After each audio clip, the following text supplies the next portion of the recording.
Assalamualaikum warahmatullahi wabarakatuh. Innal hamdalillah wa syukra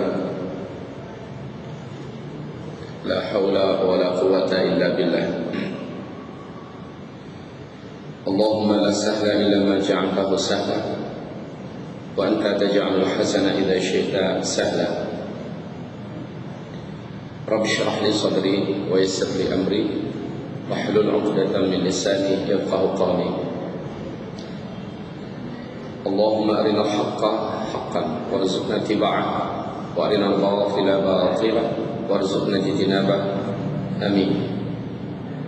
Allah subhanahu wa ta'ala fi mahkami tanzilih ba'da al-'iyadhi billah minasy syaithanir rajim.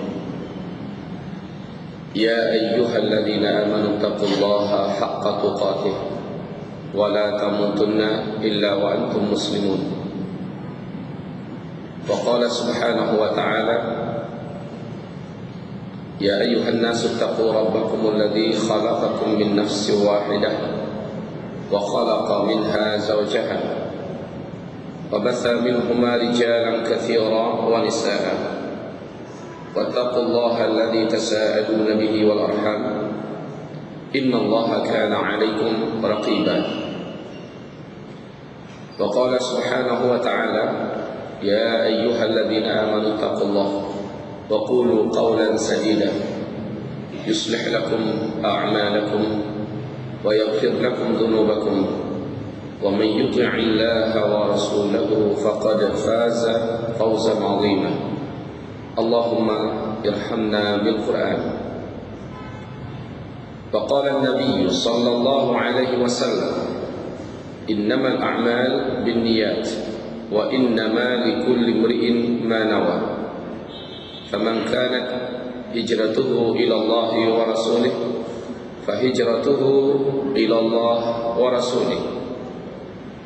Wa man kanat hijratuhu lidunya yusibuha aw imra'atin yankihuha fahijratuhu ila ma hajara ilaihi wa ba'du. Ma'asyiral muslimin wal muslimat, arsyadani wa iyyakumullah. Kita mulai ta'lim duha ini dengan firman Allah surat Ali Imran ayat 132.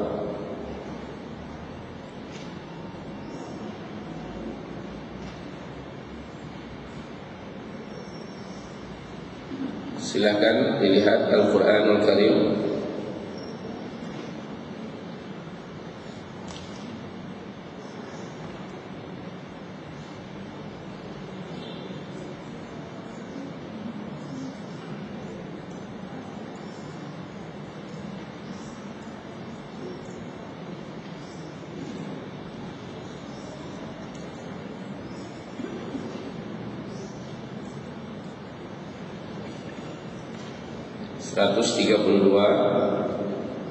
A'udzu billahi minasy syaithanir rajim.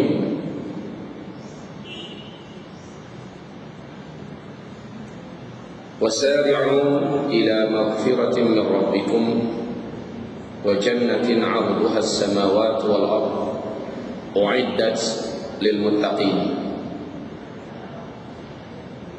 alladhina yunfiquna fis sarra wad dharra wal kadhimina al-ghayz wal 'afina 'anil nas wallahu yuhibbul muhsinin. والذين إذا فعلوا فاحشة أو ظلموا أنفسهم ذكروا الله فاستغفروا لذنوبهم ومن يغفر الذنوب إلا الله ولم يصروا على ما فعلوا وهم يعلمون أولئك جزاؤهم مغفرة من ربهم وجنات تجري من تحتها الأنهار خالدين فيها ونعم أجر العاملين.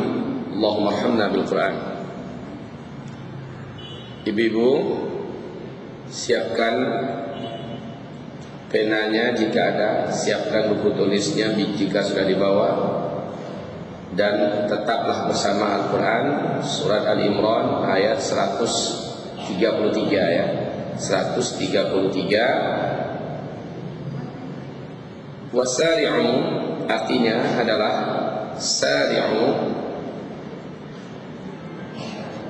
Kalau ibu lihat di terjemahannya, kalau ibu perhatikan di terjemahannya, pasti artinya dan bersegeralah kamu. Begitu kan? Di artiannya bersegeralah kamu. Sebenarnya pengajian kita ini, karena ini pengajian yang boleh mengatakan dekat kepada pentafsiran ayat Allah SWT menurut manhaj salaf, maka kami sangat membutuhkan papan tulis whiteboard. Namun qadarullah ternyata tidak ada, maka saya bisa menguraikan semampunya dengan kata-kata saja. Mudah-mudahan ibu bisa menangkap dengan baik. Sari'u bukan artinya dan bersegeralah kamu, tapi di terjemahan yang ada bersegeralah kamu. Kenapa begitu? Kalau bersegeralah kamu, bahasa Arabnya harusnya isra'u. Isra'u berarti ayatnya wasra'u ila maghfiratin rabbikum. Sementara ini ayatnya bunyinya adalah sari'u. Sari'u. Sari'u dari bab fa'ilu, ya. Dari fa'ala yufa'ilu mufa'alatan, sara'a yusari'u musara'atan. Fi'il amrnya adalah sari'. Untuk yang dipanggil pakai waw jamaah dengan alif fariqah, sari'u artinya adalah berlomba-lombalah kamu saling, siapa yang paling cepat, itu maksudnya ya. Makna dari sari'u harusnya artinya adalah berlomba-lombalah kamu mana yang paling dulu, mana yang paling cepat. Ada semacam musara'ah, perlombaan untuk siapa yang paling duluan, siapa yang paling cepat. Bu, saya mau tanya sedikit. Ibu mana yang paling enak, Bu?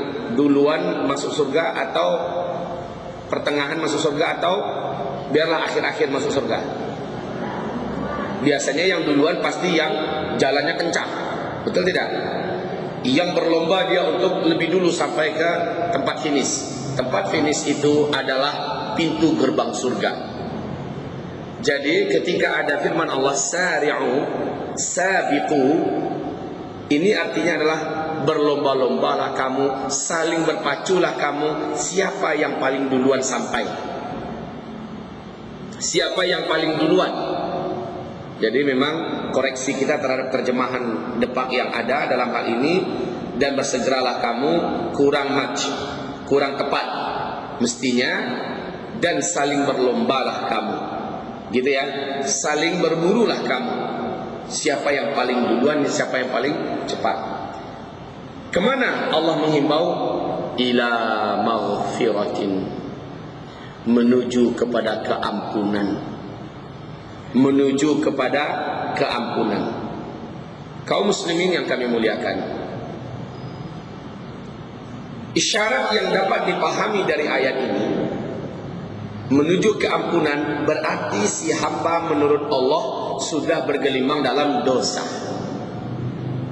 Iyalah, tak mungkin orang tidak berdosa dipanggil oleh Allah, ayo segera minta ampun, kan gak mungkin. Itu pertanda ada dosa yang sudah diperbuat. Menurut ibu-ibu sekarang, kita ini orang yang banyak dosakah atau orang yang terlalu banyak pahala?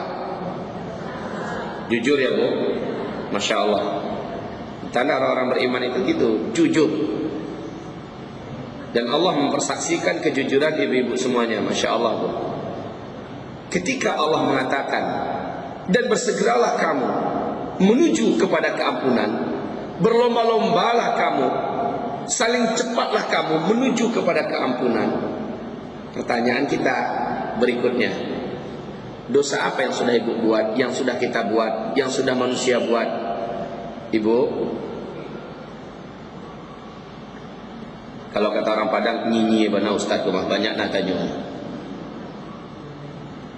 Tidak apa-apa, memang saya menyengajakan teknis berdakwah itu begini, agar mengikat kajian ini kepada pemahaman yang lebih terang.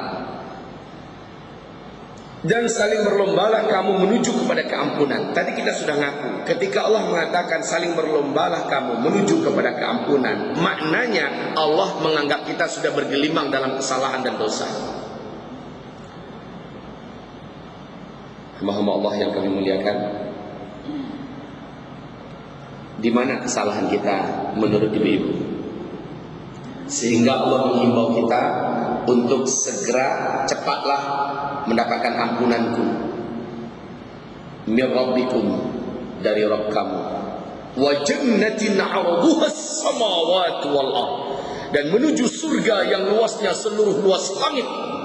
Satu tingkatan surga luasnya seluruh luas langit wal ard, dan bumi. Nanti kita terangkan ya yang belakangan ini. Tapi pertanyaan kita, kenapa Allah menganggap kita sudah bergelimang dalam dosa dan kesalahan?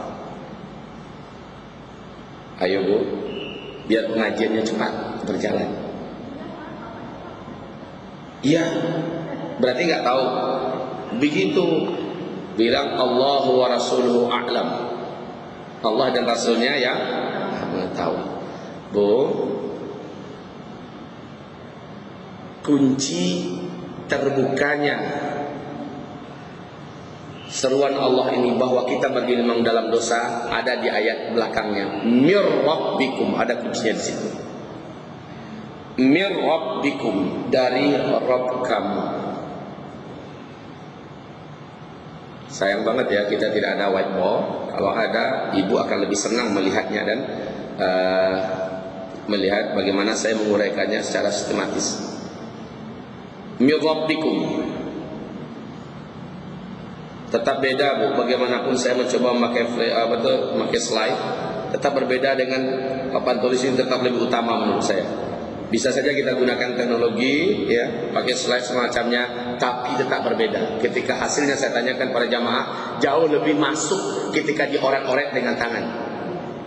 Kalau ada rezeki kita ke depan, kita ketemu lagi umpamanya dalam majelis ilmu ini, saya berharap yang perlu di-standby-kan Al-Quran dan terjemahnya, pena dan buku tulis, kemudian whiteboard dan spidolnya ya. Ini mesti disiapkan. Mir rabbikum. Saya tanya lagi. Pertanyaan-pertanyaan ini nanti kunci dari pengajian itu ada pada pertanyaan-pertanyaan ini. Kenapa tidak Allah firmankan begini saja? Wasari'u ila maghfiratin minallah. Cukup enggak? Cukup tidak? Kenapa tidak? Artinya sama-sama. Dan saling berlombalah kamu menuju keampunan dari Allah. Betul tidak? Situ Bu, apa artinya? Coba Bunda kami, apa artinya Bu? Apa arti terjemahan situ kan ada tuh?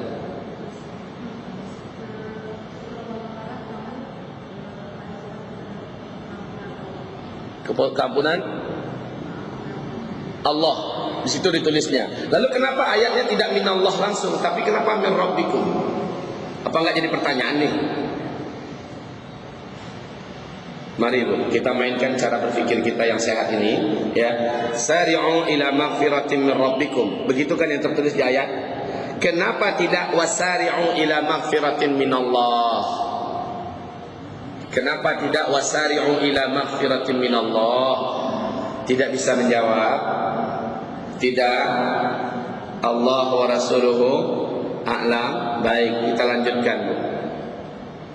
Ibu-ibu yang kami muliakan,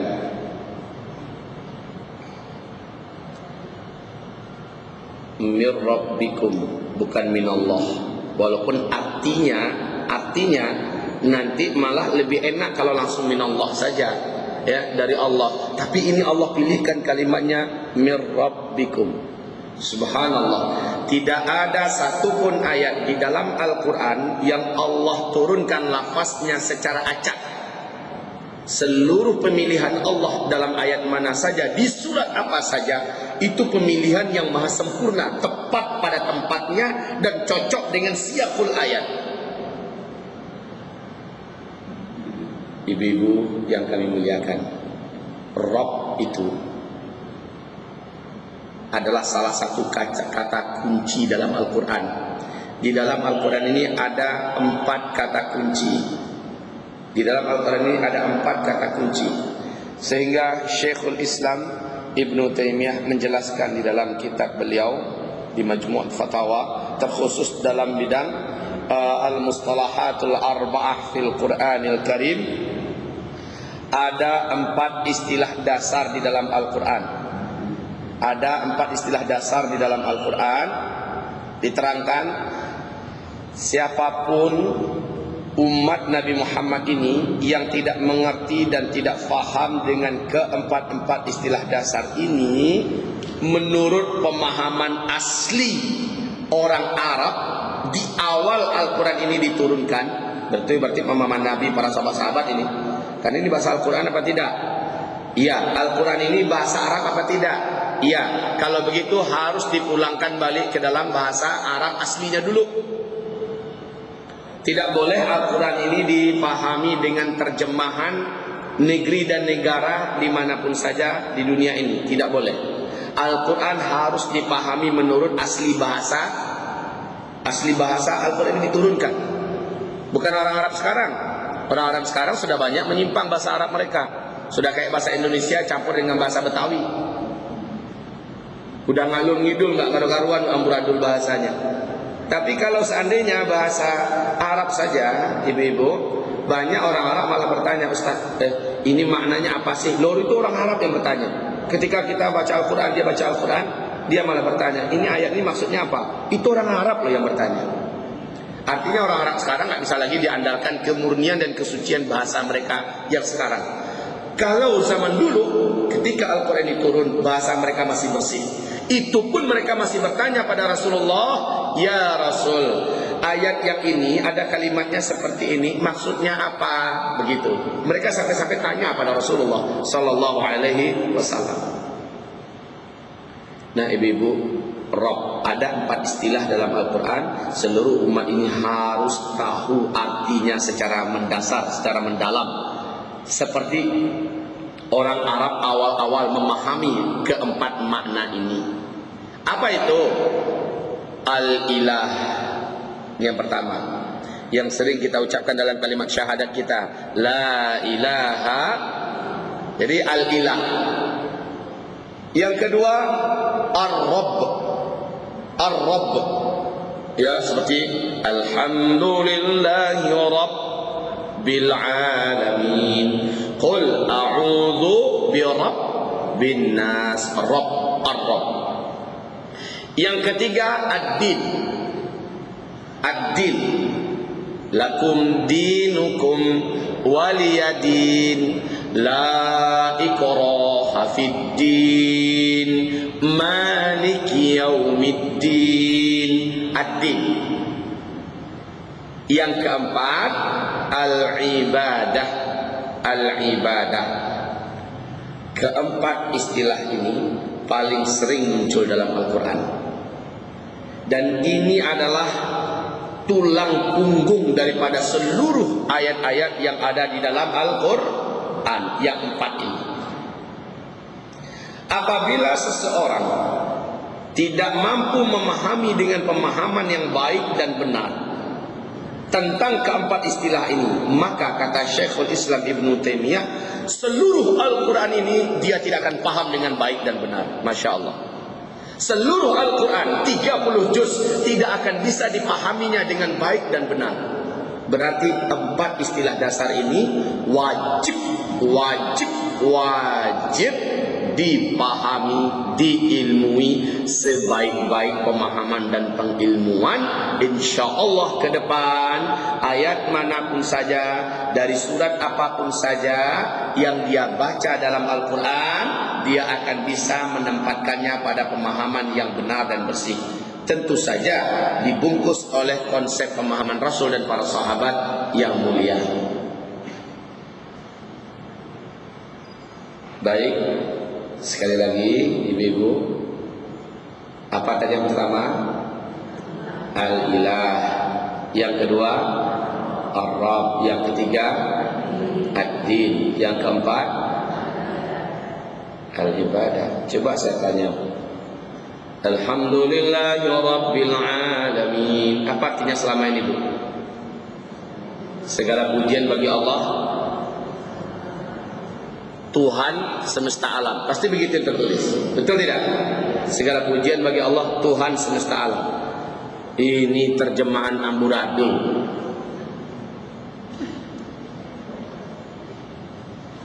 Saya ketika di Timur Tengah, jurusan yang saya ambil adalah akidah dan tafsir. Ibu-ibu yang kami muliakan, berbagai macam kutub turath, ya, kitab-kitab turath, khususnya yang tafsir ma'thur bil ma'thur, ini kita garap sehabis-habisnya, ibu.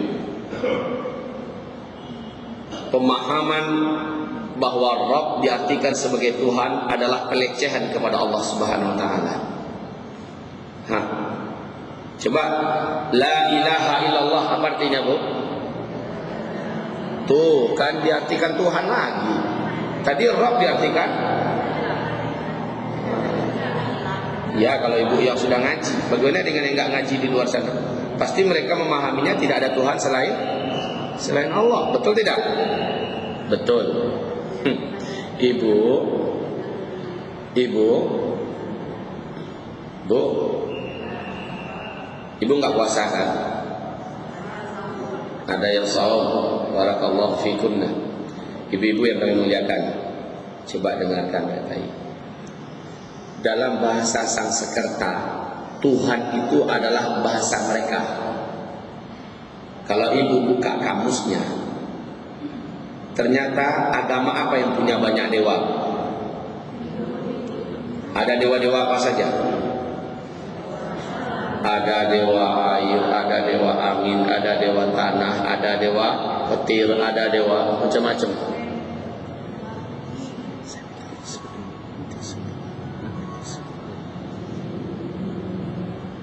Nah, Bu, Tuhan air, Tuhan angin, dewa air, dewa angin, dewa petir, dewa tanah. Banyaklah dewa-dewanya.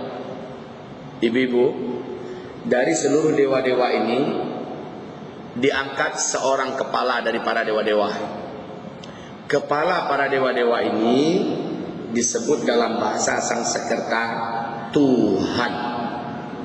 Subhanallah, maha suci Allah, bahwa Allah adalah salah seorang di antara dewa. Ibu percaya Allah itu salah seorang di antara dewa? Qul huwallahu ahad. Allah itu ahad. Ini bahasa Arab. Sekali lagi berhati-hati. Tidak boleh bahasa Arab ini dipahami oleh bahasa apapun saja di dunia, kecuali diuraikan secara rinci menurut pemahaman orang awal dulu ketika Al-Quran diturunkan. Ini bahasa Arab, apalagi Al-Quran. Seluruh bahasa Arab akan tunduk di depan bahasa Al-Quran ini, subhanallah. Saya contohkan sedikit lagi. Bu, qul huwallahu ahad. Ahad itu artinya apa? Satu itu ahad apa wahid? Tuh. Satu itu ahad apa wahid? Wahid kan? Wahid, isnan, salasah, arba'ah. Begitu tidak? Iya. Kenapa tidak qul huwallahu wahid? Ayo jawab. Nyerah cepat. Nyerah, Bu. Begitu biar cepat ngajinya. Qul huwallahu ahad, bukan qul huwallahu wahid. Ingat sekali lagi, Allah tidak menurunkan apapun pilihan lafaz di dalam setiap ayat di Al-Quranul Karim secara ngacak. Allah pilihkan dengan ilmunya yang maha sempurna. Wahid, angka di atasnya ada tidak? Ada. Wahid, isnan di atasnya. Salatah, arba'ah, khamsah, sittah, sab'ah, thamaniyah, tis'ah, asyarah. Terus ke atas. Ya kan? Di bawah angka 1 ada enggak? Di bawah wahid? Sefer, 0. Di bawah 0 ada tidak? Ada. Seperti itu, Bu. Makanya Allah tidak pilihkan kalimat wahid. Karena kalimat wahid ini ada peluang bisa ditambah lagi. Allah itu punya anak, Allah itu punya keturunan, Allah itu ada Allah pertama, Allah kedua, Allah ketiga, Allah keempat, kan begitu kan? Allah tidak memilihkan kalimat wahid karena kalimat ini bisa membuka peluang syubhat. Allah pilihkan kalimat ahad. Ahad adalah satu-satunya bahasa dalam bahasa Arab yang tidak ada kelanjutannya ke atas, tidak ada kelanjutannya sebelumnya. Subhanallah. Ahad. Tidak ada angka setelahnya, tidak ada angka sebelumnya. Maka Allah pilihkan kalimat ahad. Subhanallah, pemilihan Allah terhadap bahasa ya. Ibu kagum tak akhirnya dengan Al-Quran? Iya. Secara bahasa aja dulu. Makanya Bu, se-Arab, sejazirah Arab berusaha bersatu untuk mengalahkan Al-Quran. Ternyata tak mampu. Jangankan satu surah, seluruh Al-Quran. Satu surat pun Allah tantang dalam Al-Quran ini. Tidak ada yang mampu, dan sampai hari kiamat takkan mampu, karena kedalaman di segi bahasanya saja baru sudah luar biasa. Baik, kita kembali kepada makna Rabb. Tadi kami pertanyakan, ada 4 istilah dasar dalam Al-Quran yang wajib kita pahami secara benar dan lurus, seperti pemahaman dasar awal orang-orang Arab awal dulu ketika Al-Quran ini diturunkan. Yang 4 bahasa dasar itu adalah Al-Ilah, Ar-Rabb, Ad-Din, dan Al-Ibadah. Sekarang kita ketemu kalimat Rabb di ayat ini, surat Ali Imran ayat 133. Tadi kami tanyakan, kenapa Allah tidak turunkan saja firman-Nya, wasari'u ila maghfiratin minallah. Kenapa tidak? Lalu Allah tetapkan mir rabbikum, begitu di ayatnya, mir rabbikum, kalimat Rabb. Ibu-ibu yang kami muliakan, sebentar, masjid kita ini punya whiteboard nggak ya? Ibu tahu? Tidak ada yang tahu ya? Sudah gatal nih tangan mau nulis, Ibu. Rabb artinya secara bahasa, Rabb itu artinya secara bahasa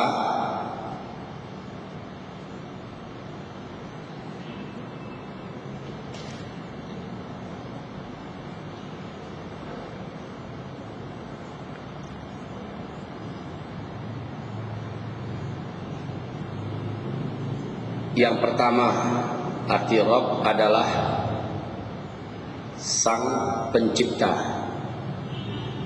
Secara bahasa ini artinya Sang Pencipta. Yang kedua, arti Rabb adalah yang merawat dan menjaga seluruh ciptaannya. Arti Rabb yang kedua, yang menjaga, yang merawat seluruh ciptaannya. Yang ketiga, Dialah yang memberi rezeki apapun yang telah diciptakannya.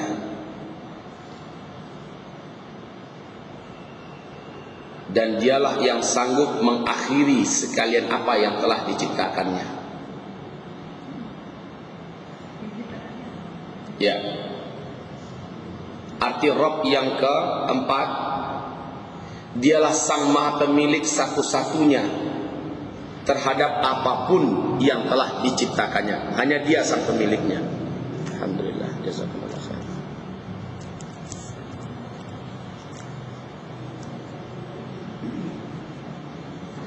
Dan arti yang kelima daripada makna Rabb, yaitu dialah sang pengatur yang berhak mengatur apapun yang sudah diciptakannya.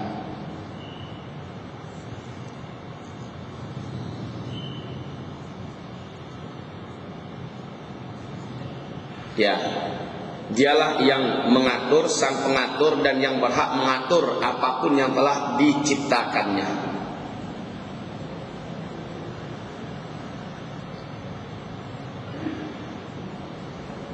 Ibu-ibu, Bu, ibu beli sebidang tanah di Jakarta dengan duit ibu sendiri. Tanah itu lalu ibu sertifikatkan atas nama ibu. Ya. Setelah itu ibu bangunkan di atas tanah ibu tadi rumah sesuai dengan selera ibu, dengan uang ibu, nggak minjam-minjam kemana-mana. Menurut ibu, ibu nggak pemilik itu rumah dan tanah. Hah? Betul tidak? Betul, Bu? Secara bahasa ibu berhak mengatakan ini tanahku, ini rumahku. Secara bahasa. Tapi secara syariat ini tanah Allah, ini milik rumah Allah. Ini secara syariat. Kalau secara bahasa, ini tanahku, ini milikku. Oke. Dan itu dalam bahasa Arab disebut Rabb. Ya. Sehingga orang Arab kalau ngomong man rabbu hadzal bait, siapakah pemilik rumah ini? Gitu. Man rabbu hadzal bait, siapakah pemilik rumah ini? Ibu-ibu yang kami muliakan. Baik ya. Kunci dulu pemahaman dasar daripada arti Rabb itu. Kamus yang paling besar di bumi ini, Bu. Kamus yang paling lengkap di bumi ini, dan tidak akan ada kamus manapun di dunia, bahasa apapun di dunia yang bisa mengalahkan kamus ini. Ibu tahu tidak kamusnya? Kamus apa? Apa nama kamusnya? Hah? Al-Quran itu bukan kamus ya Bunda. Ada yang bisa menjawab? Saya kasih ini. Nanti berurusan dengan beliau. Lah ibu-ibu yang kami muliakan, namanya kamus Lisanul Arab. Namanya kamus Lisanul Arab yang ditulis oleh Syekh Ibnul Manzur. Panjang kamusnya hampir sepanjang satu meja ini. Bahasa Arab. Jadi satu kosakata dalam bahasa Arab itu artinya bisa sekian artinya. Masya Allah. Bahasa Indonesia ini termasuk bahasa yang paling miskin di dunia. Untuk menerjemahkan satu kosabahasa dalam Al-Quran, satu kosakata dalam Al-Quran, dia membutuhkan sekian banyak arti dalam bahasa Indonesia. Jadi tidak bisa diartikan satu bahasa Arab itu hanya dengan satu bahasa kita. Terlalu miskin bahasa kita ini. Terlalu miskin bahasa kita ini. Saya contohkan. Coba ibu-ibu, apa arti asyhadu? Apa artinya? Aku bersaksi. Benarkah itu? Benar, tapi nilainya baru 30% dari kebenaran. Arti asyhad itu dalam bahasa Arab artinya ada 3. Ahlifu, ata'ahadu, dan a'tarifu. Ahlifu, aku bersumpah.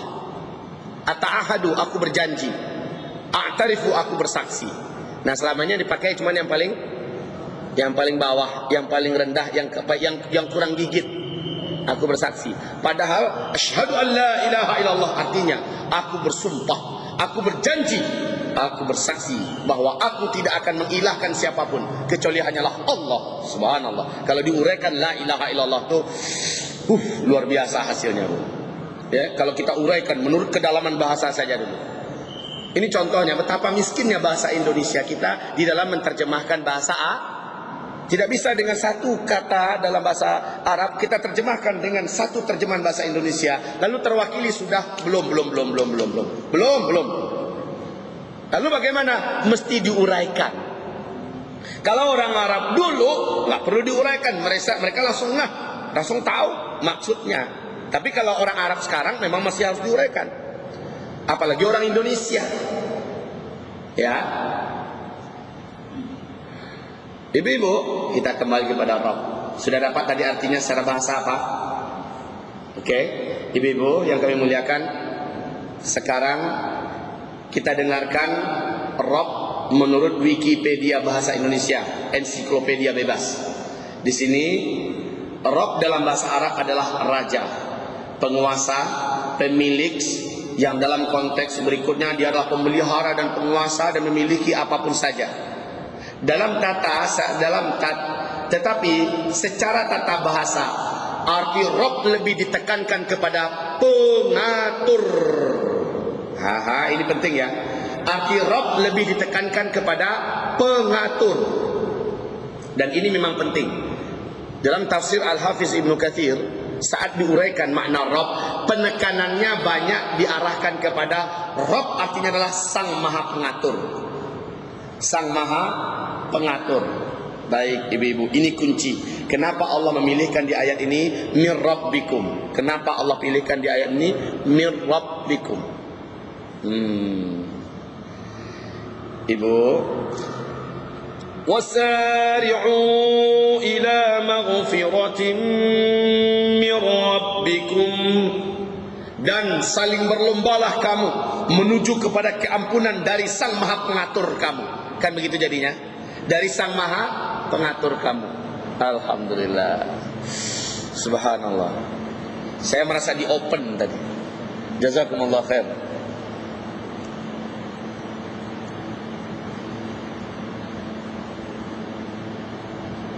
Kayaknya ibu-ibu masih terlalu kecil kipasnya nih.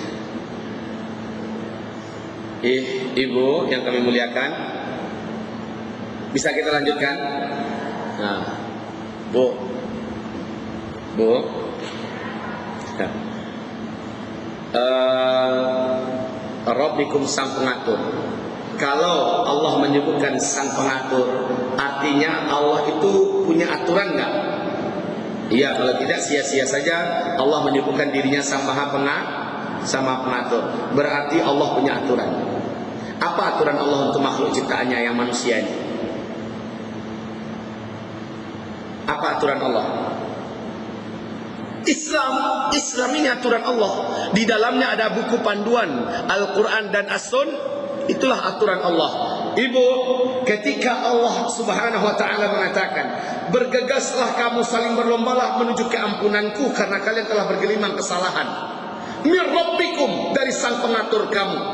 Artinya selama ini manusia telah bergelimang kesalahan karena mereka sudah banyak yang keluar dari aturan Allah dalam hidup ini. Begitu maksudnya ibu-ibu. Kamu selama ini wahai hambaku telah banyak keluar dari aturanku, dari Islam. Kamu selama ini telah banyak meninggalkan aturanku dan memakai aturan hawa nafsumu, memakai aturan orang barat, aturan orang timur, aturan budaya timur dan sebagainya. Lalu kamu tinggalkan aturan dariku, kamu telah bergelimang dalam dosa. Allah mengimbau, mau masuk surga enggak? Mau ya Allah. Kalau mau, kembalilah kepada aturanku. Dengan itu aku ampuni dosa-dosamu. Kuncinya begitu ya Bu ya. Kembalilah kepada aturanku. Orang yang tidak mau kembali kepada aturanku, kepada aturan Allah, maka jangan pernah harap dia akan bisa mendapatkan keampunan dari Allah. Namanya juga orang taubat. Kalau orang taubat kan berarti jalan lagi ke jalan Allah. Ke jalan Allah. Baru masa lalunya Allah putihkan. Begitu tidak? At-taibu minadz dzambi kaman la dzamba lahu. Orang yang bertaubat dari dosa yang sudah dia perbuat, dia taubat, artinya dia kembali dari dosa itu menuju jalan Allah yang Allah ridhai, menuju kepada aturan hidup yang telah Allah turunkan. Allah anggap dia tidak pernah berbuat dosa sekalipun. Allah anggap dia tidak pernah berbuat dosa sekalipun. Syaratnya kembali ke jalan Allah, kembali kepada aturan Allah Subhanahu wa ta'ala. Di sini baru ketemu oleh kita kunci kenapa Allah Subhanahu wa ta'ala memerintahkan kepada hambanya, hamba-hambaku, kalau kamu inginkan surgaku, kamu mesti tidak ada dosa dulu. Orang berdosa tidak layak masuk surga. Oleh karena itu kita wajib bersih dulu dari dosa. Caranya, kembalilah kepada aturan hidup yang telah aku turunkan kepadamu. Baru dia berhak masuk surga. Baru dia berhak masuk surga. Ibu-ibu, kalau seandainya Allah tidak memilihkan kalimat Rabb di ayat ini, maka tidak ada pegangan yang dapat dipedomani. Segeralah kamu menuju keampunan dari Allah. Hanya sekedar itu. Tidak ada pesan yang terkandung di dalam ayat itu langsung. Tapi kalau yang tadi, bersegeralah kamu menuju keampunan dari Sang Maha Pengaturmu, karena kamu selama ini sudah lari dari aturannya. Dengan itu kamu bergelimang dengan dosa. Supaya kamu saya ampuni, kamu kembali pada aturanku. Dulu kita biasa makan riba. Setelah turun perintah dari Allah bahwa riba itu wajib ditinggalkan, dia adalah haram, kita betul-betul tobat dan menyesal, kita tinggalkan riba. Kita kembali kepada sistem yang telah Allah tetapkan, aturan yang telah Allah turunkan, maka baru Allah ampuni makanan-makanan riba yang selama ini sudah kemakan oleh kita. Harta-harta riba yang selama ini sudah jadi rumah, yang selama ini sudah kebelikan tanah, Allah ampunkan semuanya. Tetap jadi milikmu, kata Allah Subhanahu wa ta'ala. Ini contoh. Begitupun dalam rumah tangga kita. Kita sering mengatur rumah tangga kita dengan aturan hawa nafsu kita, atau aturan barat, atau aturan budaya timur. Kita atur rumah tangga kita, tidak dengan aturan Islam. Sehingga di rumah tangga kita, Masya Allah, tidak terkontrol sedikit pun dengan Islam. Maka kita sudah bergelimang dalam dosa.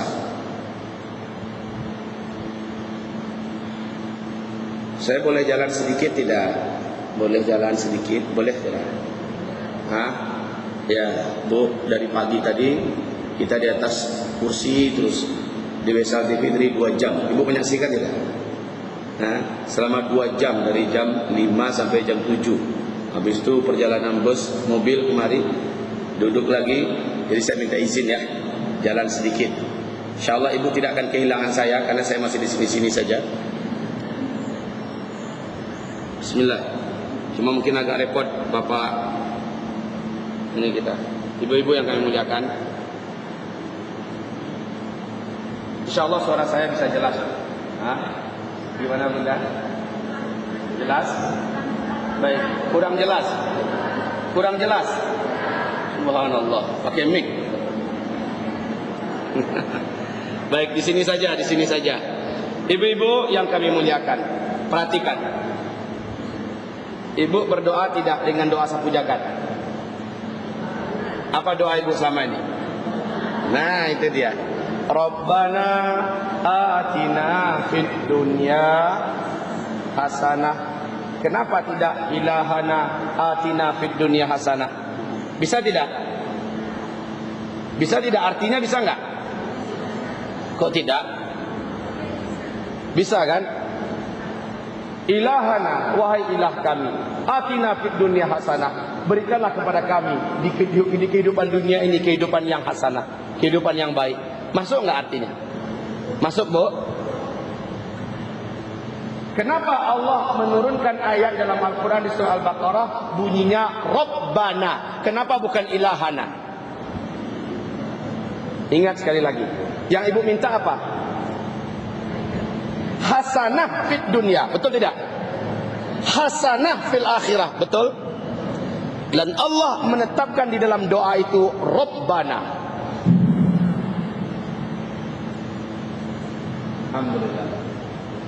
Baik-baik orang jadi. Allah. Ibu, Rabbana atina fid dunya hasanah. Wahai Rabb kami, wahai Rabb kami, berilah kami kehidupan yang hasanah di dunia ini, wa fil akhirati hasanah, berilah kami kehidupan yang hasanah di akhirat. Subhanallah, lagi-lagi Allah berikan kalimat Rabbana di sini. Wahai Rabb kami, berilah kami kehidupan yang baik di dunia. Kita kembali kepada tema inti, makna inti daripada Rabb, Sang Maha Pengatur. Jawabannya adalah Rabbana atina fid dunya hasanah. Ya, kami ingin hidup ini bahagia. Kan begitu pada intinya. Beri kami kehidupan yang bahagia. Benar tidak begitu? Ya, Bu. Kuncinya adalah kepada Rabbana. Di situ kunci. Kamu ingin bahagia aku kabulkan. Syaratnya dalam hidupmu pakai aturan. Hidupmu pasti aku buat hasanah. Hidupmu pasti aku buat hasanah. Jalankan aturan. Makanya Allah pilihkan kalimatnya Rabbana di sini, supaya kamu memanggilku berdoa kepadaku memakai kalimat ini sebagai nasihat langsung bagimu bahwa kamu akan mendapatkan isi doa itu jika kamu menjalankan aturan itu. Rabbana atina fid dunya hasanah. Ya kami, berikanlah kepada kami di dunia ini kehidupan yang hasanah. Allah sebenarnya sudah berikan kunci jawabannya langsung di kalimat Rabbana itu. Jalankan aturan kami yang kami turunkan, hasanah yang kami inginkan kami akan berikan. Masya Allah. Bu, ibarat orang kerja, berikan kami duit Pak, berikan kami apa kata si bapak yang punya duit kaya raya. Saya mau kasih engkau duit. Syaratnya kau kerja dengan saya. Kau kan? Kalau dia kerja, kasih duit. Ibaratnya begitu. Sama dengan orang yang berdoa, berikan kami kehidupan hasanah. Saya berikan kehidupan hasanah, tapi jalankan aturan kami. Ya begitu. Kalau kamu jalankan kehidupan hasanah itu begitu. Di dunia wal akhirat, di dunia dan di akhirat. Ini malah hajinya cuma berdoa saja. Rabbana atina fid dunya hasanah wa fil akhirati hasanah wa qina adzabannar. Kadang-kadang saking khusyuknya bisa menetes air mata.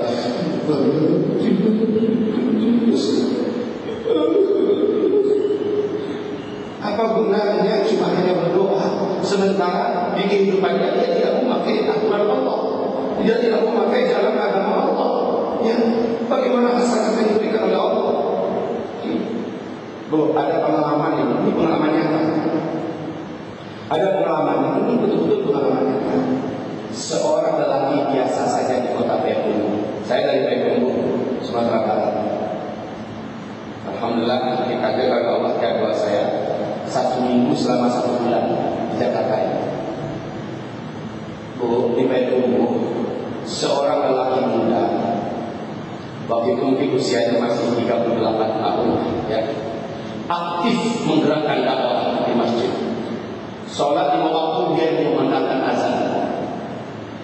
Dia yang banyak menentukan jadwal dakwah, mengundang para ustaz dan sebagainya. Dan kami sama-sama berjuang di kota kecil. Apa yang terjadi? Kehidupan ekonominya di bawah. Dia hanya punya ayam 500 ekor, ayam telur 500 ekor. Saya tidak masukkan namanya ya. Kota Payakumbuh itu terkenal dengan kota ternak ayam. Memang terkenal. Sumatera itu ada 2 kota, Medan, Sumatera Utara dan Sumatera Barat, khususnya Payakumbuh. Jadi laki-laki ini bicara kepada saya, Ustaz, tolonglah doakan saya, Ustaz. Saya ingin punya ayam 1000 ekor. Dengan 1000 ekor agak sedikit ada lagi yang itu. Alhamdulillah dengan izin Allah ayamnya jadi 1000. Ayamnya jadi 1000. Ingatlah sholatnya sebelumnya dia yang malah mengatakan azan. 5 waktu terjaga pengajian dia rutin kemana-mana. Pokoknya dia bersih itu agama. Rumah tangganya akur, rukun, aman. Anak-anaknya waktu itu baru 2 orang. Dapat ayam 1000. Saya katakan gimana? Ya bagus. Alhamdulillah Ustaz 1000. Tapi saya minta tolong Ustaz doakan ayam saya hendaknya 2500. Ya, kan nggak ada susahnya bagi saya toh, hanya sedang mendoakan. Ayalah, mudah-mudahan lebih kuat dakwah sekali.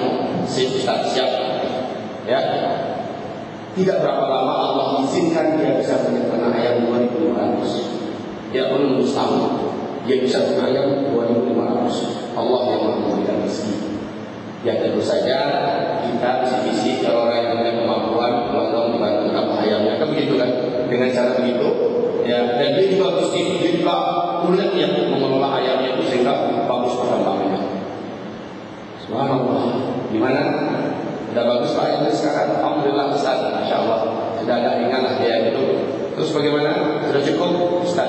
Yang ideal itu beternak ayam 5.000. Memang betul. Saya pernah jadi peternak ayam dulu itu. Ya, memang yang ideal itu ternak ayam 5.000. Kalau 5.000 itu sudah ideal. Artinya untuk kita minimal dalam 2 juta 1 bulan itu sudah dapat. 2 juta 1 bulan. Nanti untuk biaya ayam, obatnya, biaya tukang yang mengerjakannya sudah di luar itu. Sudah aman. Jadi kalau sudah bagaimana Ustaz, saya ada maksimal dan saya ingin membantu dakwah kita ini. Gak perlu kita cari-cari dana lagi kalau bisa dari kita Ustaz. Wah, mantap sekali. Jadi kayaknya 5.000 nih, iya. Singkatnya dalam 1 tahun lebih sedikit sampai ayamnya 5.000. 5.000. Saya tanyakan, Pak, syukur ya Alhamdulillah ayam sudah 5.000. Ustaz, kalau kita ingin melaju dengan cepat 10.000. Melaju dengan cepat 10.000. Begitulah manusia ya. Singkatnya sekarang kamu tahu nggak berapa ayamnya? Hampir 200.000. Hampir 200.000. Sewaktu ayamnya masih 60.000. Setiap 10.000 itu penghasilan bersih orang kalau sudah 10.000 ayamnya itu sudah boleh dikatakan 25 sampai 30 juta. Bayangkan 60.000. Bayangkan 120.000, bayangkan 200.000. Wah, sudah Masya Allah. Sekarang ternak sapi terbaik di Sumatera Barat ini. Selalu mengaman istilahnya. Anaknya berserakan mengaman, mudah-mudahan semacamnya Masya Allah. Pokoknya ada sukses. Tapi pas ketemu dengan saya, waktu itu saya lihat wajahnya lusuh, ya. Kemudian tidak seceria. Yang paling penting ini, jaranglah kita temukan beliau lagi yang mengatakan baik apa, bahkan sholatnya masih masuk, ya kan? Sibuk, maklum orang kaya, sibuk. Kemudian pas ketemu gimana? Ya Allah, Ustaz, saya merasa kehilangan diri saya. Saya merasa kehilangan kebahagiaan saya yang dulu. Di mana sih? Dulu saya bisa bercengkrama, bersedekah dengan istri dan anak-anak. Sekarang saya hanya meninggalkan mereka. Sebentar ada urusannya, sebentar ada urusan situ, ada urusan. Baru mau tidur menjamkan mata, ya di malam hari, kalau perlu dipapar masuk. Ya, tiap sebentar hati saya dihantui kecemasan, katanya.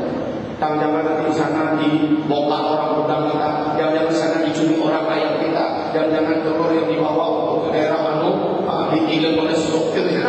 Mesti pikirkan, stres ya Ustaz. Coba, ternyata memang dunia tidak bisa mengantarkan orang kepada kehidupan kesana yang diinginkan.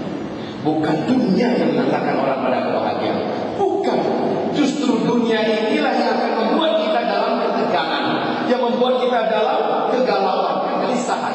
Coba saya contohkan. Boleh saya pinjam tas itu satu? Saya pinjam tasnya satu. Saya pinjam. Aman dulu saya bawa kemana-mana. Sini. Boleh pinjam sini. Ini bukan untuk saya. Bu, isi tas saya ini, adalah sajadah, mukena, kain sabun, Al-Quran. Kira-kira saya bawa kemana-mana aman? Hati saya tenang. Saya bawa kemana-mana. Oh, Masya Allah. Saya taruh di dalam wudhu, agak jauh sedikit aman. Tidak ada hal yang berarti dan berharga secara duniawi dan di sini. Betul. Itu pun kalau disatroni oleh maling, pilihannya mana apa-apa. Betul kan? Coba saya bilang isinya 200 juta ditambah emas 1 batang, emas 1 kilo, ya. Cara megangnya kan begitu kan? Ya. Kemudian mata juga kemana-mana, ada kegelisahan di dalam hati, ya. Rasanya punya orang aja. Terus kalau mau sholat, matanya banyak situ, kalau di mana terus cemas betul. Apa yang sebenarnya dapat dipelajari dari ini? Dunia hanya mewariskan kegelisahan, ketegangan. Bukan dunia yang menimbulkan ketegangan. Bukan sekali lagi bukan. Bisa bilang. Sebab, ini kisah nyata di Bukit Tinggi. Tahu Bukit Tinggi? Ada orang Bukit Tinggi sini. Ada, Masya Allah. Kisah ini memilukan hati. Ini juga menandakan dunia adalah sumber kerisauan dan kegelisahan, kesedihan, bukan sumber kebahagiaan. Salah itu.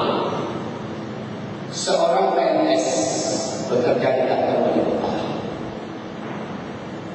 PNS ini dan istri dengan melihat pilihannya, alhamdulillah punya anak, punya motor satu, rumah walaupun rumah kecil tapi tidak milik sendiri. Alhamdulillah. Nikmat dari Allah. Tapi anaknya yang pertama beranjak besar dalam mendekati usia 2,5 tahun, sang istri melahirkan anak yang kedua. Suami ingin memberikan surprise, suami ingin memberikan kejutan, ya, surprise kepada sang istri ini. Karena kita terjadi kota hujan juga, ya, sering tidak bisa ditebak. Selama ini mana-mana motor, sekarang jabatan juga sudah naik, gaji juga sudah meningkat. Kira-kira di mobil bisa beli mobil apa misalnya, baru buka kertas, baru beli mobil itu, Masya Allah, mobil saya, ya kan, dipelihara betul bodinya, lecet sedikit aja langsung bisa, kan gitu ya. Kalau diparkirkan, diawasi betul, jangan sampai kegores terangkuh dengan apa, betul-betul diawasi. Beda dengan mobil saya, mobil saya pertama saya punya mobil tahun 74, mobil hijet 1000 tahu. Pokoknya mobil itu saya taruh di mana aja, orang dekat orang malas. Kalau mobil lain itu boleh polisi, mobil saya lewat. Masya Allah, mobil saya itu nggak dikunci juga aman. Karena apa yang digelisahkan dari mobil kayak gitu, untungnya mobilnya bisa jalan. Nah, ini mobil jarak kalau dimasukkan ke garasi. Tiba-tiba si anak umur 2,5 tahun itu masih rasa-rasanya kan? Oh, luar biasa. Dan ini berita yang cukup menggugah di hati kita. Ini kisahnya Yang terjadi ketika sang bapak pergi kerja, ibu masak di dapur, anak bujangnya si abang ini ambil paku berkarat. Paku ini diorek-orek, tindakan. Ya biasalah anak kan, nggak ada rumah orang yang bikinnya mulus-mulus, mulusnya kecil. Insya Allah jadi ruang lukisan paling luas masing-masing. Masa dapat dengan sains. Ya, mobil canggih itu sudah gitu. Belum puas, sudah rusak aja lagi. Naik ke atas. Kunci mobil. Ibu nggak tahu, ibu di dalam lagi masak. Bapak sore hari ini di kantor ada masalah kali kalau gimana? Pulang tinggal lagi. Sang ayah ditanya. Selama ini anak kenapa marah? Beliau dikatakan di saya untuk sekarang anak ini mengalami pengalaman pahit seumur hidupnya dan bahkan seumur hidupnya akan terkena terus. Subhanallah. Apa yang terjadi? Tahu tidak? Dia panik luar biasa melihat mobilnya seperti ini. Dia bentak istrinya dari luar. Tidak pernah dia istilahnya kata istri ini mengaku istri, tidak pernah saya dibentak oleh suami. Kamu ini apa mobil saya? Ya istilahnya tidak aku pakai itu siapa ya? Begitu kan? Bukan saya, itu siapa? Ternyata si abang ini, ya abang tadi udah gambar cantik. Apa yang berubah? Tuh ditunjuknya mobil apanya? Ini naik sampai ke sini. Udah dalam ilmu nafsi insani, ilmu kejiwaan manusia, seseorang apabila sudah dipuncak emosi dia dilarang untuk bertindak. Kenapa? Saat itu 75% akal sehatnya tertutup. Belum tentu yang 25% pakai. Jadi saat itu kalau dia pakai apa? Dia seret anaknya. Pakai apa kamu tadi kalau seperti ini? Ditunjukkan paku berkarat ya. Diambil tangan-tangannya. Si bapak dalam keadaan ngamuk. Menjelitlah anakku menangkap berdarah-darah kan. Kamu suka kecamnya.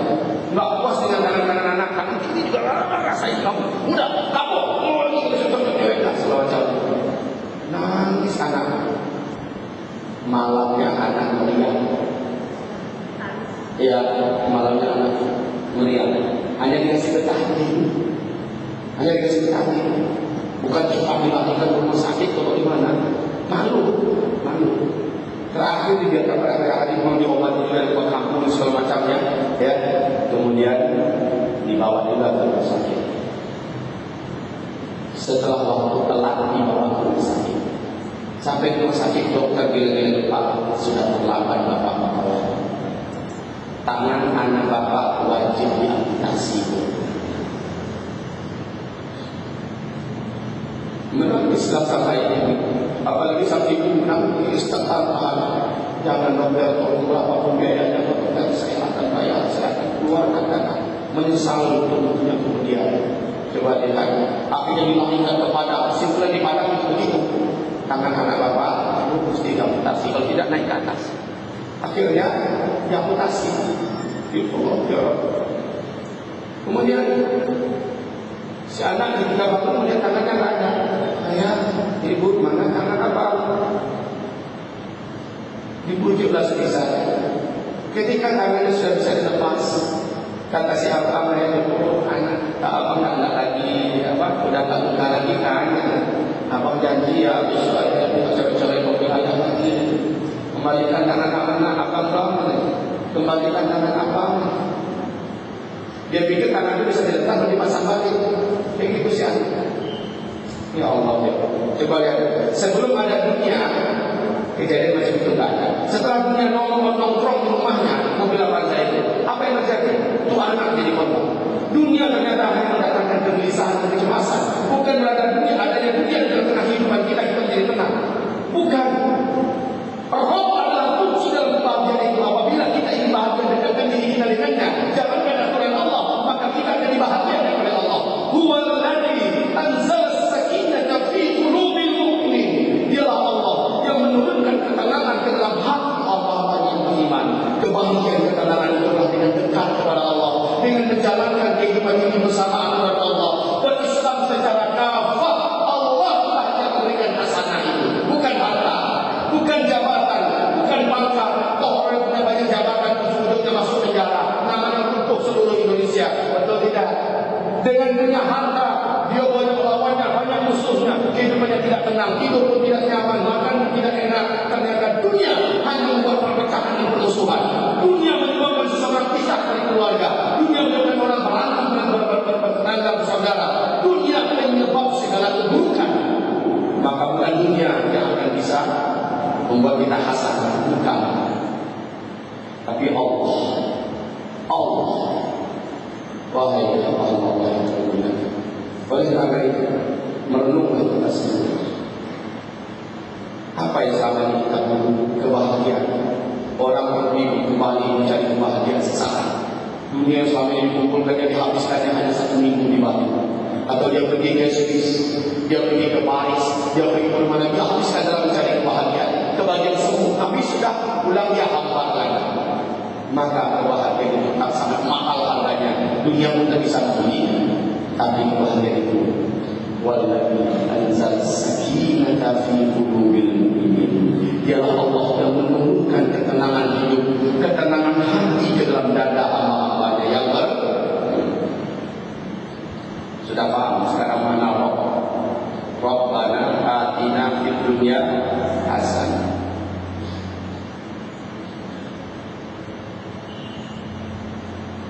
Kita insyaallah sampai jam berapa biasa?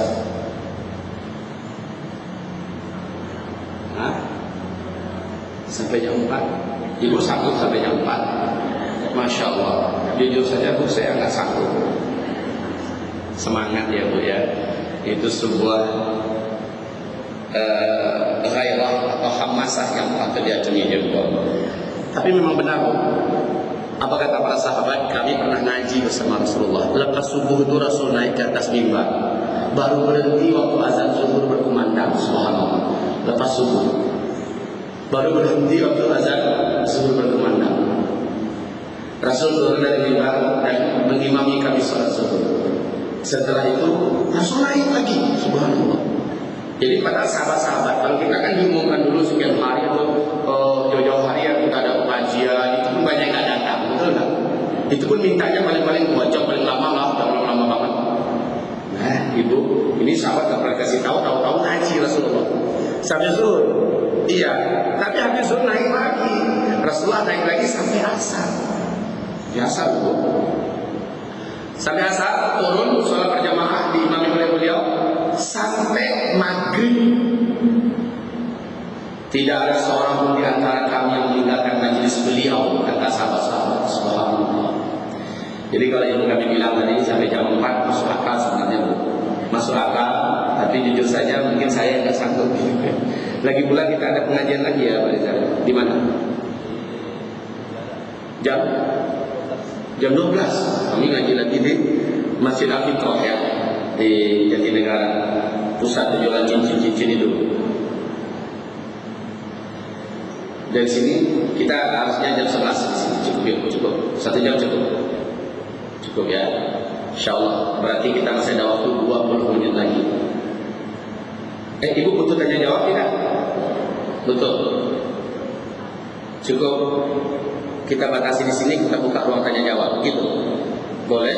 Kalau ibu menginginkan itu, kita layani, kita buka ruangan tanya jawab. Silakan diajukan berbentuk tulisan atau silakan untuk langsung diajukan pertanyaan.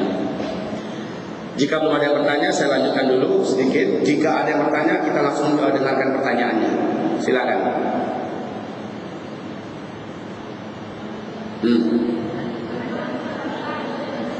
Lanjutkan dulu. Ya. Baiklah, alhamdulillah. Kita kembali kepada makna roh tadi. Ibu-ibu yang kami muliakan, saat kita mengembalikan makna roh kepada zat yang maha agung, maka mulai dari sekarang kita jangan panggil Allah dengan Tuhan ya. Ya Bu ya. Panggil Allah dengan Ya Rabbi. Begitu. Ya Rabbi, Ya Allah, Ya Rabbi. Jangan Ya Allah, Ya Tuhan ya. Percayalah Bu, sekarang di Malaysia Saya 4 hari yang lalu tabligh akbar keliling kota-kota besar di Malaysia. Ternyata ada sebuah polemik besar sekarang di sana. Masyarakat Muslim di sana tidak mau kaum Nasrani memanggil Allah dengan Allah. Mereka tidak mau. Sebagaimana mereka juga keberatan Allah dipanggil dengan God, dengan Tuhan. Saya diwawancarai oleh TV Al-Hijrah di Malaysia, TV Islam yang paling besar di sana. Ya. Mereka menanyakan bagaimana pandangan saya tentang penolakan masyarakat Muslimin Malaysia Allah dipanggil oleh kaum Nasrani dengan Allah. Selama ini kan orang Nasrani memanggil Allah, ya. Allah. Sekarang mereka ada niat memanggil Allah itu dengan Allah. Terus masyarakat Malaysia juga menggugat Allah di terjemahan Al-Quran yang lainnya tidak boleh diartikan dengan God atau dengan Tuhan. Kayaknya mereka udah mulai paham, ya.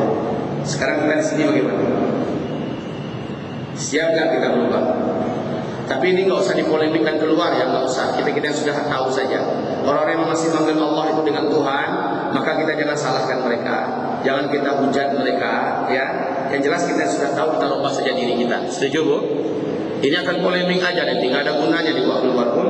Ya, yang ngaji, yang dengarkan pengajian, maka berubahlah. Jangan lagi Allah ya Tuhanku, karena Allah bukan salah seorang di antara dewa, bukan pula kepala para dewa. Allah adalah Allah yang Maha Ahad. Ya, yang pertama. Yang kedua, ketika Rabb ini dikembalikan kepada Allah Subhanahu wa taala, ya, penamaan Rabb ini beranjak kepada tuntutan tauhid, disebut dengan tauhid rububiyah. Disebut dengan tauhid rububiyah. Syekh Islam Ibnu Taimiyah mengatakan, tidaklah salah seorang di antara kalian ini benar-benar dianggap bertauhid, beriman, sebelum dia mengakui Allah dalam 4 hal. Pertama, dia mengakui zat Allah yang maha gaib ada, dan Allah itu maha ahad. Itu yang pertama. Saya ulangi, dia mengetahui zat Allah yang maha gaib itu ada dan dia maha ahad. Baru seseorang diakui bertauhid nanti kalau dia mengakui yang 4 hal ini pada diri Allah Subhanahu wa taala. Yang pertama, dia akui Allah Subhanahu wa taala itu zat yang maha gaib dan dia maha ahad. Itu yang pertama. Yang kedua, dia mengakui kerububiyahan Allah, dan Allah lah maha ahad dalam hal Rabb. Rububiyah, tauhid rububiyah. Dia mengakui ketauhidan rububiyah Allah. Dia mentauhidkan Allah dalam segi rububiyahnya. Ini yang kedua. Yang ketiga, dia mentauhidkan Allah dalam segi uluhiyah Allah, dari kalimat ilah, la ilaha illallah. Dia mentauhidkan Allah dalam segi uluhiyah. Dan yang keempat, dia mentauhidkan Allah dalam asma wa sifatnya. Ya. Kalau keempat-empat ini sudah sempurna dimiliki oleh seorang yang beriman, dia layak disebut dengan ahli tauhid. Dia layak disebut dengan mukmin haqqan, mukmin yang sebenar-benarnya beriman. Ibu-ibu yang kami muliakan,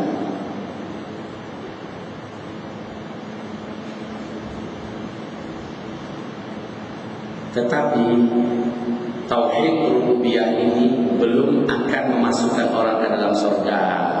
Walaupun dia wajib diyakini hanya Allah saja yang menciptakan segala yang ada di alam semesta ini. Hanya Allah satu-satunya yang sanggup menjaga, memelihara, memberi makan, memberi rezeki apapun telah diciptakannya di alam semesta ini. Dia yakin satu-satunya hanya Allah Subhanahu wa taala.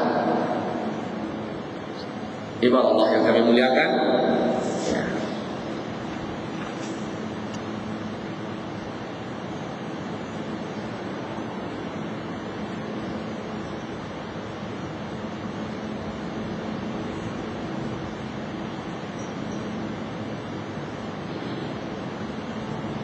Nah, ini ada pertanyaan bagus, insyaallah. Bismillah, assalamualaikum warahmatullahi wabarakatuh. Saya suka mendengarkan radio dakwah, radio Roja. Bagaimanakah sikap kita saat dikumandangkan ayat-ayat suci Al-Quran di saat jeda siaran? Bolehkah kita tetap menyalakan radio dengan murotal Al-Quran yang terus disiarkan, sementara kita sibuk berberes-beres rumah yang tentunya mondar-mandir Karena bukankah kita diwajibkan diam dan mendengarkan saat Al-Quran berkumandang? Dan bolehkah kita berzikir sambil melakukan pekerjaan rumah tangga, menyapu dan lain-lain? Mohon bimbingan Ustaz. Nih, kalau kita larikan kepada pengajian ini nyambung nggak? Kalau kita larikan ke pengajian kita ini nyambung nggak? Pertanyaannya. Nyambung, ini kan termasuk aturan Allah, ya, termasuk aturan Allah Subhanahu Wa Taala, aturan cara mendengarkan Al-Quran bagaimana, kan begitu. Kemudian pertanyaan berikutnya,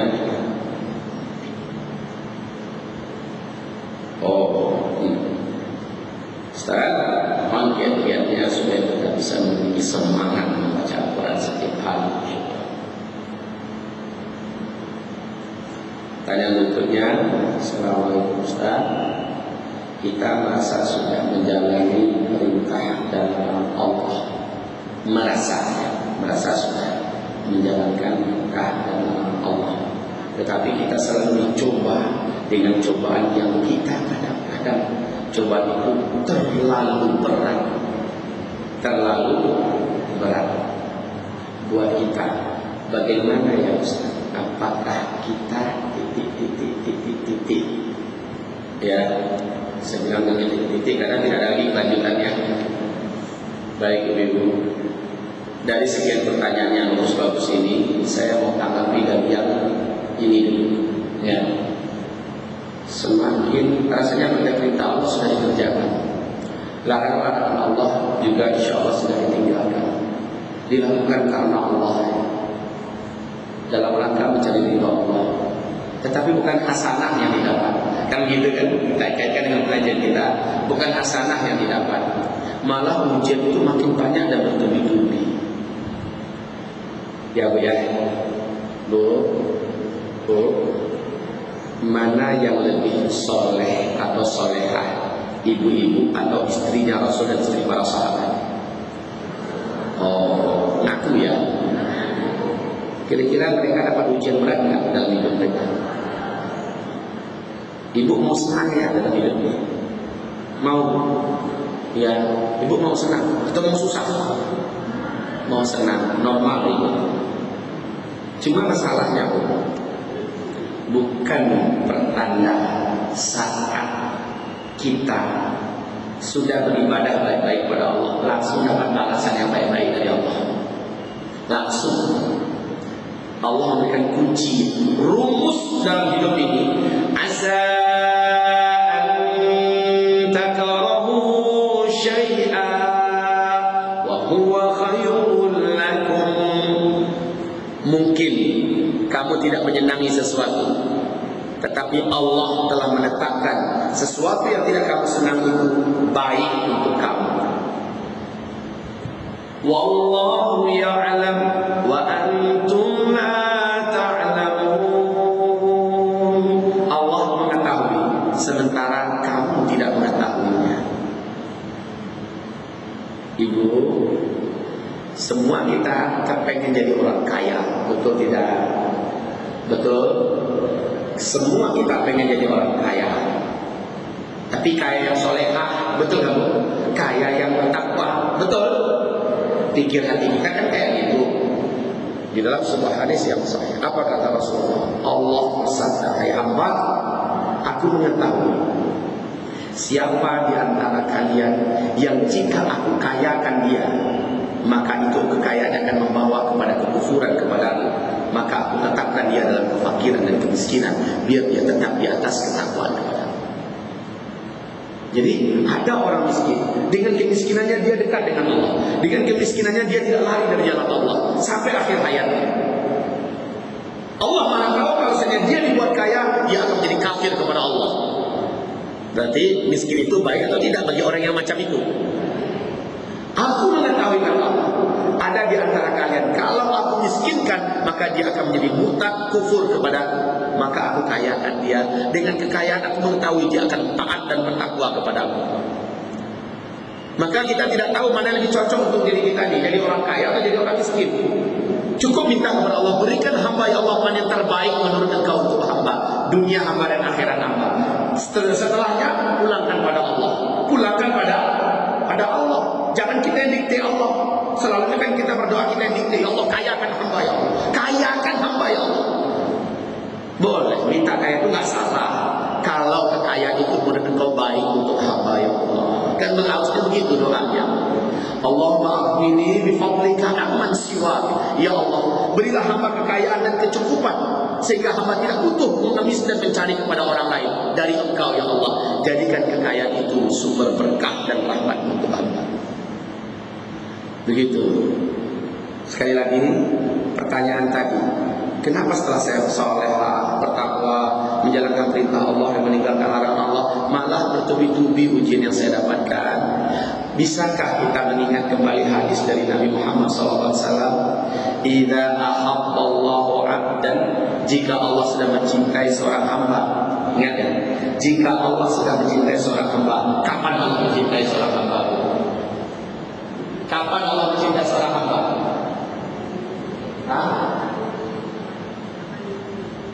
Rasulullah bersabda dalam hadis Sahih Bukhari, Allah berfirman, tidaklah seorang hamba dari hamba-hamba yang mendekatkan diri kepadaku yang lebih aku cintai melebihi dia mendekatkan diri kepadaku dengan amalan-amalan wajib yang telah aku wajibkan.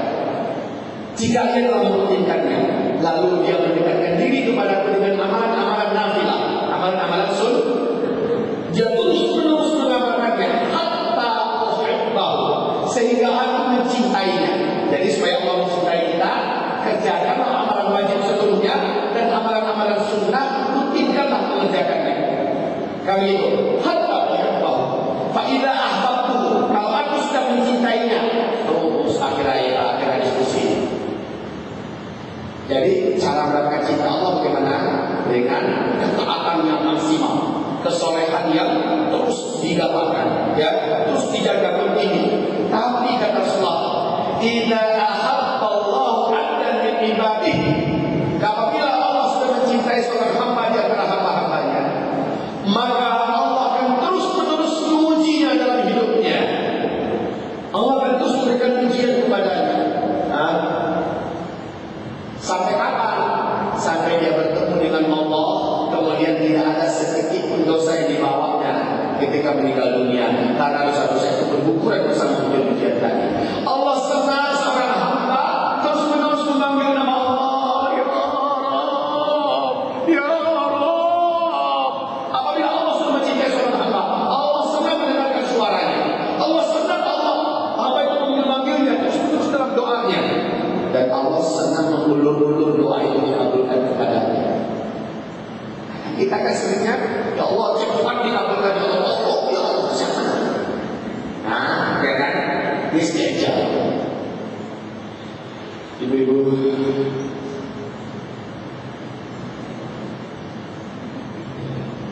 saya punya kisah yang menarik. Saya ingat kisah ini tidak mungkin kita ceritakan sekarang.